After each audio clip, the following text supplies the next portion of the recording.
Let's start with Anne. Let's not waste any time. So Anne, Yeah, how episode do you feel about Anne? 1. I really like this episode. Me too. This is I mean, so far out of the 3 seasons, this has been the best premiere, and this is probably, I mean, like, it's been a while since I've seen 4, 5, 6, and 7, but I'm pretty sure this will remain the best season premiere of anything from Ooh. those future seasons, from what I remember. Oh, I don't know. Yeah, Yeah. okay. Okay, that's an interesting theory. How about you? I fucking love it. I have a Yeah. plus column with the Scoobies patrolling in the place of Buffy. I fucking love that's a great opener. Yeah. I love the reintroduction of Chanterelle and her discovering that Chanterelle is a mushroom. Mushroom, yeah. An And exotic yeah, mushroom. yeah. But now she's Lily. I love just Buffy's reclaiming her identity and her calling. And then even like her interaction in the office, because she's kind of lost the whole episode. But then when Mary Pat Green, the woman who works in the office, finds her like flipping through things, she's like, "What are you doing in here?" She's just like breaking into your office and looking through your stuff, something like that. I'm just like, Yeah. "Oh, that's my Buffy. Yes, Just that's like who you are." basically just, telling it as it is. Yeah, and I weep when Chanterelle asks, "Can I be Anne?" Oh God! And the Yeah. only minuses I have, and it's not a minus. Not all my minuses are criticisms of like the structure of the episode, but I don't like watching Joyce blame Giles for Buffy being gone. Like Yeah, I mean, I'm like, Joyce, come on, you're better than I mean, that. there's an argument to be made for both sides, but the thing that Joyce is kind of like omitting is the fact that she did tell Buffy, like, if you leave this house, don't even think about coming Yes. back. Like, that is Yeah, fully on her. absolutely. Joyce kind of sucks sometimes. Like, I'm not gonna lie. Like, Sometimes, yeah, but yeah. she's kind of like I guess like Joyce is kind of like my version of your Xander, or just like a deeply flawed human who makes mistakes, but you can't help but love Yeah. them. Whereas like Xander to me is just like, oh god, you're on the screen again. Um, but I'll have more to say about Joyce, like in the yeah, next episode. Actually, we to that end. yeah. But I mean, yeah. things get worse before they get better. But what I like about this episode, it kind of feels like the unofficial pilot to Angel, but like without Angel. It's kind of like it's kind of like the introduction of like Los Angeles and Yeah. this like faction of demons that like clearly because demons are more not like more present because they're all over Sunnydale as well, but they seem to be more acclimated within society in Los Angeles, and Yeah.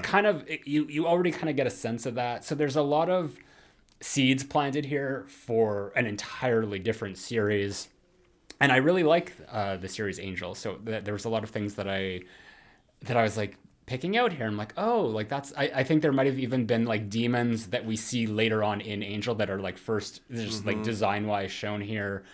Yeah. And I There's I full on shots, like establishing master shots that end up in the opening credits of yeah, the that's true. Angel. Yeah, like Yeah. they do that for like the entire 5 season run. And Yeah. I like the whole idea of like the hell dimension and how time moves differently there, because it kind of segues into what we learn in a few episodes with Angel. Yeah. So it kind of like gives Buffy a sense of like what he's been through, just because Yeah. she was, I mean, for the minutes that she spent down there. um but there's, I don't, this one definitely feels like, yeah, it is like Buffy reclaiming her identity, and there's a lot of there, even like here there's like early allusions to Faith, even though we haven't met her yet. Just in showing that, and this turns up a few times in this season, of just like, who would Buffy be without her friends, without her Watcher? And we kind of, because that's kind of what Faith is. Faith is like it's almost like Faith is like the purest form of like one side of the Slayer, which is the side that is like uninhibited and doesn't have like like a conscience, per se, but just, you know, like the support system that is able to guide her and, you know, like for her to maneuver around places. So she kind of had to reclaim that on her own here, which is it's just like the way I mean, it's such a powerful moment when, you know, she does do that. It's just like, who are you? You know, she's supposed to say, I'm no one. And she's like, I'm Buffy the Vampire Slayer. Yes, you are. Yes. Oh, love it. Yeah. And there's kind of like this sort of like imagery of like almost like communism, because she's got like the like that weapon that she's wielding when it does like that big hero shot that we see at like the opening of every credit sequence. So yeah, there's a lot of like themes of just like uprising and that, and I don't know, I like this one, and I like that it's kind of like, I'm glad that they didn't stretch this out. It was just one episode. Like it would have got a little tedious if they just like, you know, it took several episodes for her to get home. So like by the time it ended and she came to her door and Joyce opened it and we see her, like I always get emotional. Yes. At that part. But, same. Yeah. Absolutely. And also just the fact that I love that Buffy kind of can't help being the Slayer. I love that it's almost like a reflex with her, that people in trouble will find her and will even ask her for help. And even if she's resisting, eventually she's not going to be able to continue to live with herself quietly and just letting bad things happen to good, innocent, or you know, otherwise people. Like, cause she was like full on resisting. Like there, like the guy who slapped her ass in the diner. Like she just like let it happen. It was just like she fully like put it aside. Anyway, where do you put this one? I easily put this one in the top tier. I'm of the good. Because it's that good for me. I forgot how much I loved watching it, and I think I pretty much the whole episode had tears kind of streaming just down my face. I wasn't convulsively crying, but you know, just kind of always near tears. The only other minus I had was Ken.